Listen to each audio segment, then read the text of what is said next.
case briefs, and so much more. LSData's got what you're looking for.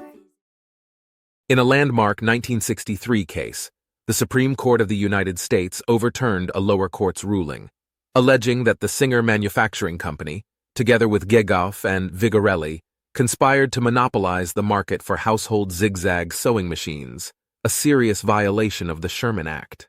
The controversy arose when Singer Manufacturing Company was accused of underhanded tactics to dominate the market, such as hidden patent applications and refusing to cooperate with competitor Vigorelli for the enforcement of a patent. Negotiations between Singer and Gegoff to transfer a patent application collapsed due to Gegoff's hefty demand for $250,000, leading Singer to propose an alternative resolution away from the scrutiny of the U.S. Patent Office.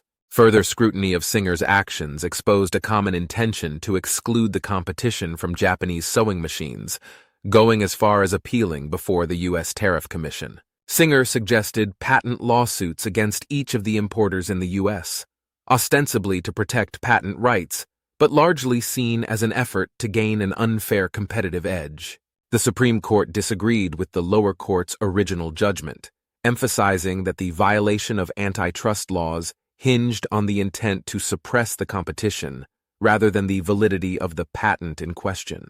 The court found that Singer's cross-license agreement with Gegoff and Vigorelli to exchange rights to their patented technology ultimately served to secure protection against Japanese rivals, an action deemed an unlawful restraint of trade under the Sherman Act. The Supreme Court officially ruled against the Singer Manufacturing Company, invalidating the lower court's previous decision.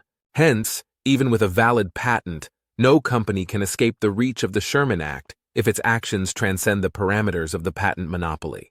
By overruling the lower court's decision, the case was sent back for reconsideration based on the new interpretations laid out by the Supreme Court. Case briefs, and so much more. LSData's got what you're looking for. Visit lsd.law, elevate your mind. Leave the stress of class behind.